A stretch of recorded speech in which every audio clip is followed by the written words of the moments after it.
www.bsbradioclassic.com. www.bsbradioclassic.com. Matthew, the seventh apostle, was chosen by Andrew. Matthew belonged to a family of tax gatherers, or publicans, but was himself a customs collector in Capernaum, where he lived. He was 31 years old and married and had 4 children. He was a man of moderate wealth. The only one of any means belonged to the apostolic corps. He was a good businessman, a good social mixer, and was gifted with the ability to make friends and to get along smoothly with a great variety of people. Andrew appointed Matthew the financial representative of the apostles. In a way, he was the fiscal agent and publicity spokesman for the apostolic organization. He was a keen judge of human nature and a very efficient propagandist. His is a personality difficult to visualize, but he was a very earnest disciple and an increasing believer in the mission of Jesus and in the certainty of the kingdom. Jesus never gave Levi a nickname, but his fellow apostles commonly referred to him as the money getter. Levi's strong point was his wholehearted devotion to the cause.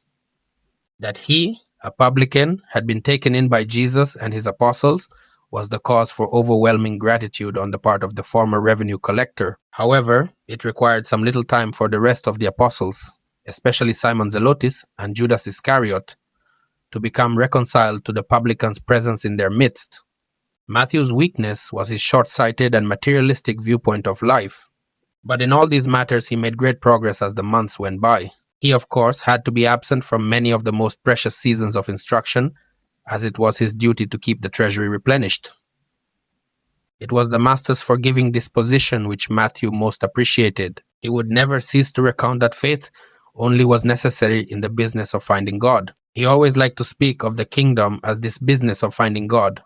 Though Matthew was a man with a past, he gave an excellent account of himself, and as time went on, his associates became proud of the publican's performances. He was one of the apostles who made extensive notes on the sayings of Jesus, and these notes were used as the basis of Isidore's subsequent narrative of the sayings and doings of Jesus, which has become known as the Gospel according to Matthew. The great and useful life of Matthew, the businessman and customs collector of Capernaum, has been the means of leading thousands upon thousands of other businessmen, public officials, and politicians down through the subsequent ages, also to hear that engaging voice of the Master saying, "Follow me." Matthew really was a shrewd politician, but he was intensely loyal to Jesus and supremely devoted to the task of seeing that the messengers of the coming kingdom were adequately financed. The presence of Matthew among the 12 was the means of keeping the doors of the kingdom wide open to hosts of downhearted and outcast souls who had regarded themselves as long since without the bounds of religious consolation. Outcast and despairing men and women flocked to hear Jesus, and he never turned one away. Matthew received freely tendered offerings from believing disciples and the immediate auditors of the Master's teachings, but he never openly solicited funds from the multitudes. He did all his financial work in a quiet and personal way, and raised most of the money among the more substantial class of interested believers. He gave practically the whole of his modest fortune to the work of the Master and his apostles, but they never knew of this generosity save Jesus, who knew all about it. Matthew hesitated openly to contribute to the apostolic funds for fear that Jesus and his associates might regard his money as being tainted. So he gave much in the names of other believers. During the earlier months, when Matthew knew his presence among them was more or less of a trial, he was strongly tempted to let them know that his funds often supplied them with their daily bread, but he did not yield. When evidence of the disdain of the publican would become manifest, Levi would burn to reveal to them his generosity, but always he managed to keep still. When the funds for the week were short of the estimated requirements, Levi would often draw heavily upon his own personal resources. Also, sometimes, when he became greatly interested in Jesus' teaching, he preferred to remain and hear the instruction, even though he knew he must personally make up for his failure to solicit the necessary funds. But Levi did so wish that Jesus might know that much of the money came from his pocket. He little realized that the Master knew all about it. The apostles all died without knowing that Matthew was their benefactor to such an extent that when he went forth to proclaim the gospel of the kingdom after the beginning of the persecutions, he was practically penniless. When these persecutions caused the believers to forsake Jerusalem, Matthew journeyed north, preaching the gospel of the kingdom and baptizing believers. He was lost to the knowledge of his former apostolic associates, but on he went, preaching and baptizing through Syria, Cappadocia, Galatia, Bithynia, and Thrace. And it was in Thrace, at Lysimachia, that certain unbelieving Jews conspired with the Roman soldiers to encompass his death. And this regenerated publican died triumphant in the faith of a salvation he had so surely learned from the teachings of the Master during his recent sojourn on earth. This is the end of Matthew. We will be talking about Thomas Didymus now. Thomas Didymus Thomas was the 8th apostle, and he was chosen by Philip.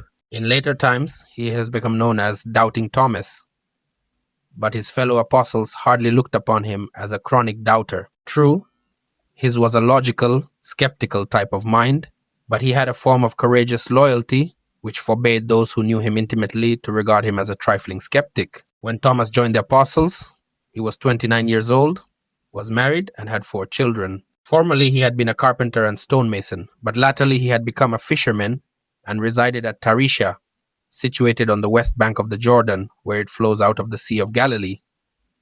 And he was regarded as the leading citizen of this little village. He had little education, but he possessed a keen, reasoning mind and was the son of excellent parents who lived at Tiberias. Thomas had the one truly analytical mind of the 12. He was the real scientist of the apostolic group. The early home life of Thomas had been unfortunate. His parents were not altogether happy in their married life, and this was reflected in Thomas's adult experience. He grew up having a very disagreeable and quarrelsome disposition. Even his wife was glad to see him join the apostles. She was relieved by the thought that her pessimistic husband would be away from home most of the time. Thomas also had a streak of suspicion which made it very difficult to get along peaceably with him. Peter was very much upset by Thomas at first, complaining to his brother Andrew that Thomas was mean, ugly, and always suspicious. But the better his associates knew Thomas, the more they liked him. They found he was superbly honest and unflinchingly loyal. He was perfectly sincere and unquestionably truthful, but he was a natural-born fault-finder and had grown up to become a real pessimist. His analytical mind had become cursed with suspicion. He was rapidly losing faith in his fellow men when he became associated with the 12 and thus came in contact with the noble character of Jesus. This association with the Master began at once to transform Thomas's whole disposition and to effect great changes in his mental reactions to his fellow men.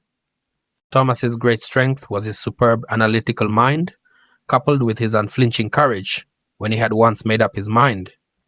His great weakness was his suspicious doubting, which he never fully overcame throughout his whole lifetime in the flesh. In the organization of the 12, Thomas was assigned to arrange and manage the itinerary, and he was an able director of the work and movements of the apostolic corps.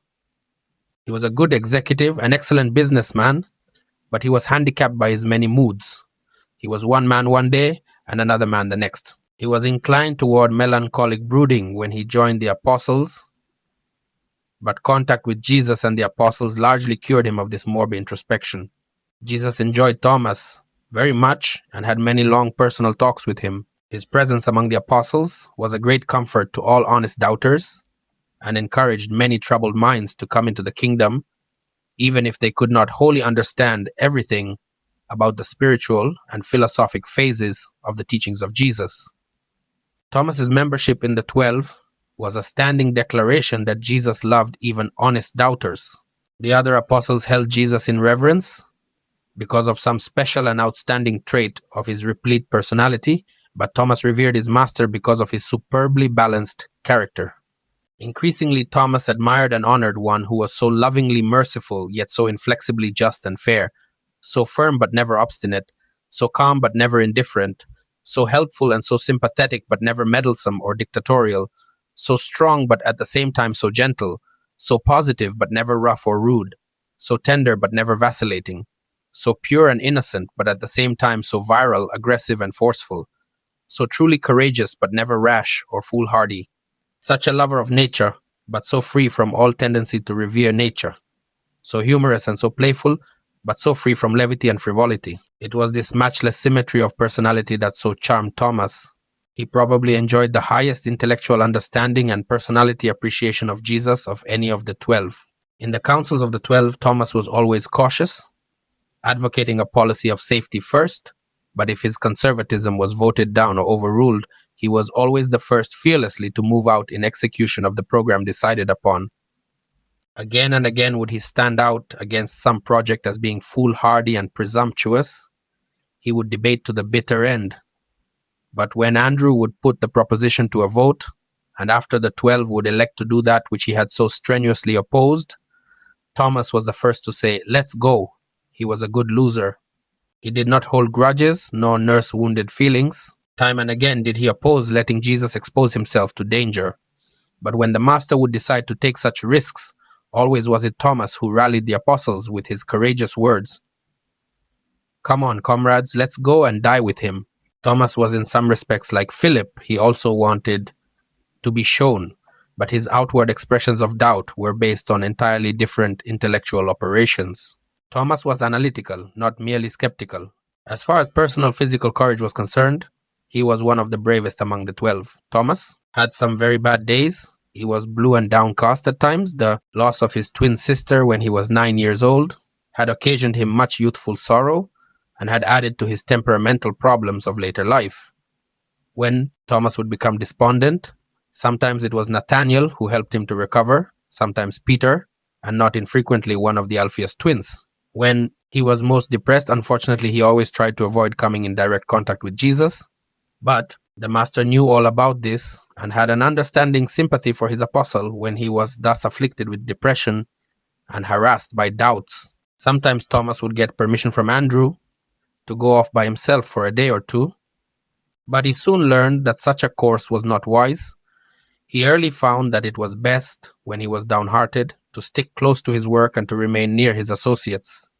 But no matter what happened in his emotional life, he kept right on being an apostle. When the time actually came to move forward, it was always Thomas who said, "Let's go." Thomas is the great example of a human being who has doubts, faces them, and wins. He had a great mind. He was no carping critic. He was a logical thinker. He was the acid test of Jesus and his fellow apostles. If Jesus and his work had not been genuine, it could not have held a man like Thomas from the start to the finish. He had a keen and sure sense of fact. At the first appearance of fraud or deception, Thomas would have forsaken them all. Scientists may not fully understand all about Jesus and his work on earth, but they lived and worked with the Master and his human associates.